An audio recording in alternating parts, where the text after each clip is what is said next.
Assalamualaikum warahmatullahi wabarakatuh. Kami dari kelompok 2 pada mata kuliah Masyarakat Transnasional yang dimana berisikan dengan saya sendiri anggotanya yaitu Flavio Priscilla Carlo Zaki. Saya Dianti Kristina Sinaga. Saya Nabila Fitrianti. Saya Muhammad Rifandi Syarifuddin.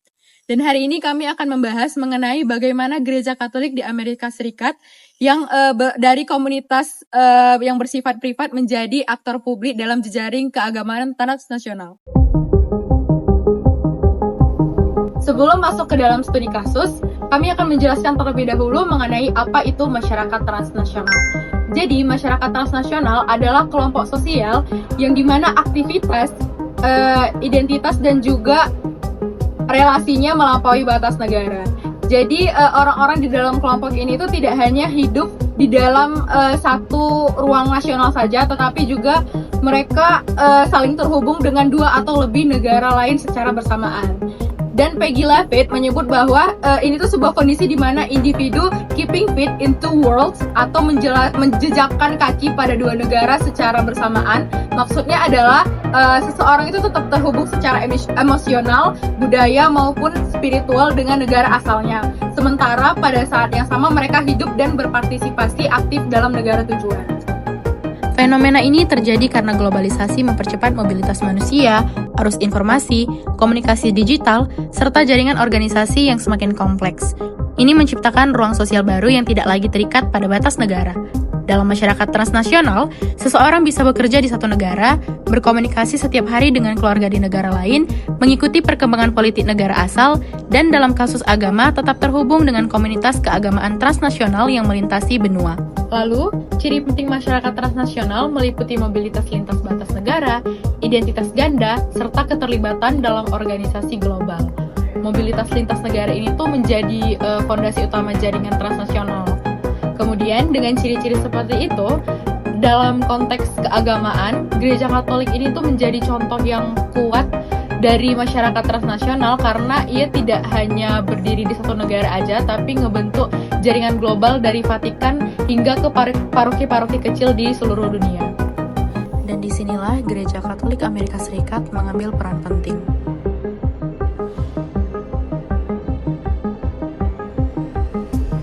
Karena itu, memahami konsep masyarakat transnasional itu penting untuk melihat bagaimana Gereja Katolik di Amerika Serikat itu nggak hanya bekerja sebagai institusi domestik, tetapi juga sebagai bagian dari jejaring global yang saling mempengaruhi.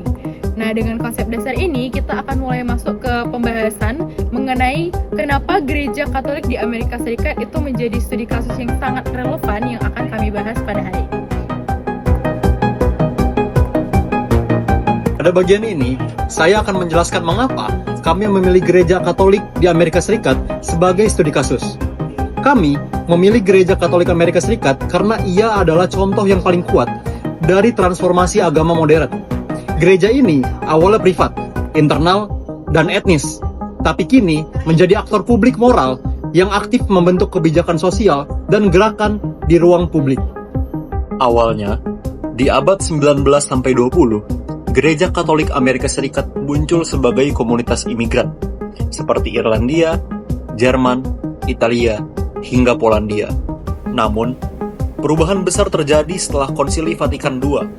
Gereja mulai membuka diri terhadap dunia, serta mengubah arah gereja secara signifikan.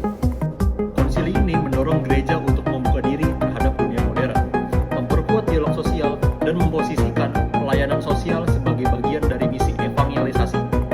Hingga sejak saat itu, Gereja Katolik Amerika Serikat tidak hanya berurusan dengan liturgi dan pendidikan internal, akan tetapi mereka mulai tampil sebagai aktor moral seperti dalam isu keadilan rasial, kemiskinan, dan hak imigran. Perubahan lain datang dari demografi. Pertumbuhan umat Hispanik itu membuat gereja menjadi lebih multikultural. Bahkan Pew Research mencatat bahwa meski hanya 20% populasi Amerika Serikat yang Katolik, akan tetapi 47% masyarakat Amerika Serikat punya ketertarikan personal dengan Katolik dan kemudian menjadikannya sebagai kekuatan moral yang sangat luas. Dari sisi studi hubungan internasional, Gereja Katolik Amerika Serikat sangat menarik untuk dibahas. Kenapa? Karena ia sekaligus terhubung ke dalam dinamika global Gereja Katolik Roma. Jadi, transformasinya itu tidak hanya berdampak kepada domestik, tapi juga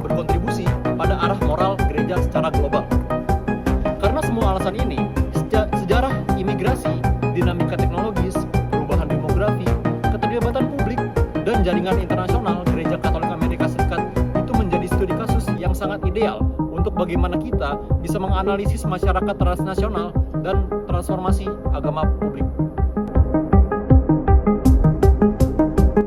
Bagian ini membahas bagaimana Gereja Katolik di Amerika Serikat terlibat dalam jaringan keagamaan transnasional dan bagaimana aktivitas lintas batas ini menjadi bagian penting dari transformasi identitas gereja. Dalam jaringan agama transnasional, Gereja Katolik AS memegang peran penting, di mana transformasi Gereja Katolik AS tidak bisa dipisahkan dari aktivitas transnasionalnya yang sangat kuat. Sebagaimana bagian dari gereja global, Gereja Katolik AS bukan hanya menerima arus dari Vatikan saja, tetapi juga mengirimkan gagasan, kebijakan moral, dan solidaritas lintas negara.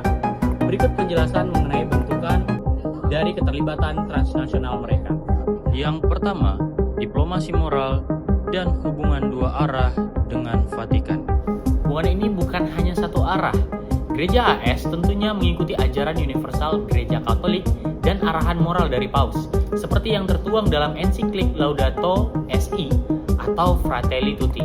Namun, pada saat yang sama, pengalaman Gereja AS dalam masyarakat demokratis memberikan kontribusi balik kepada dunia Katolik. Mereka menjadi pelopor dalam isu kebebasan beragama, dialog antar agama, dan penguatan peran awam. Inilah yang disebut sebagai hubungan dua arah dan dalam jaringan transnasional. Kedua, keterlibatan kemanusiaan global.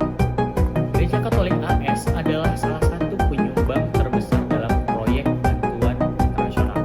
Melalui lembaga seperti Catholic Relief Service, JESUIT, Refugee Service, dan Caritas Internationalis, Gereja AS aktif memberikan bantuan bencana, perlindungan pengungsi, hingga pendidikan di negara berkembang, dan membantu masyarakat miskin di seluruh dunia.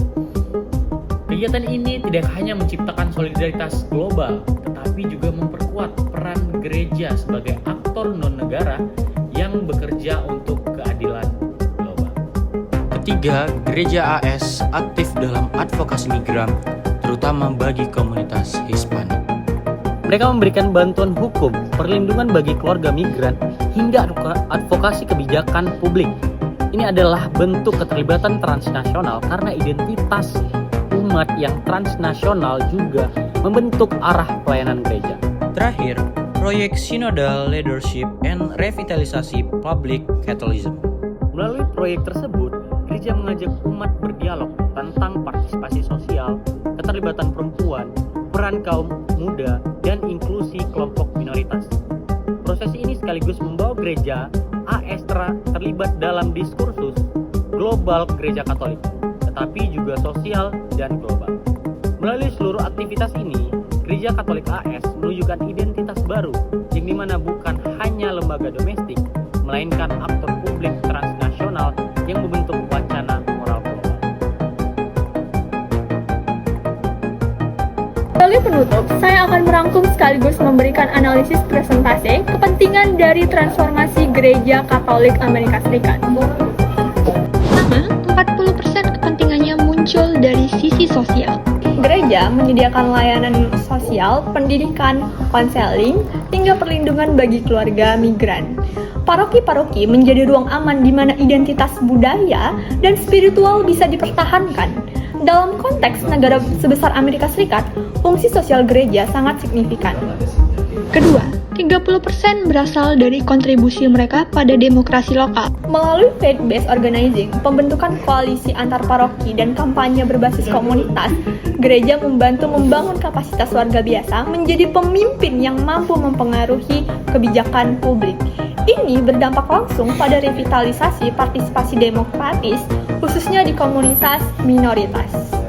Ketiga, 20% berada pada sisi global. Melalui CRS, GRS, dan jaringan Caritas, Gereja Amerika Serikat menjadi bagian penting dalam upaya global untuk menangani krisis pengungsi, bencana alam, dan kemiskinan.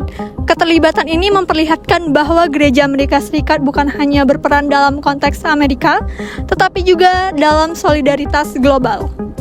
Dan terakhir, 10% adalah aspek teologis yang menjaga relevansi iman. Transformasi ini memastikan bahwa gereja tetap relevan sebagai aktor moral di dunia modern. Pembukaan ruang dialog, peningkatan peran awam, dan proses sinodal memperkuat legitimasi gereja sebagai lembaga spiritual sekaligus publik. Secara keseluruhan, perjalanan transformasi Gereja Katolik Amerika Serikat menunjukkan bagaimana agama dapat menjadi aktor publik dan transnasional yang mempengaruhi perubahan sosial. Transformasi ini penting tidak hanya bagi umat Katolik, tetapi juga bagi masyarakat internasional yang membutuhkan aktor moral yang konsisten dan memperjuangkan keadilan, solidaritas, dan kemanusiaan. Agama bukan hanya menjadi persoalan spiritual, tetapi menjadi bagian penting dari dinamika global hari ini. Sekian dari kami kelompok 2. Mohon maaf jika ada salah kata. Terima kasih.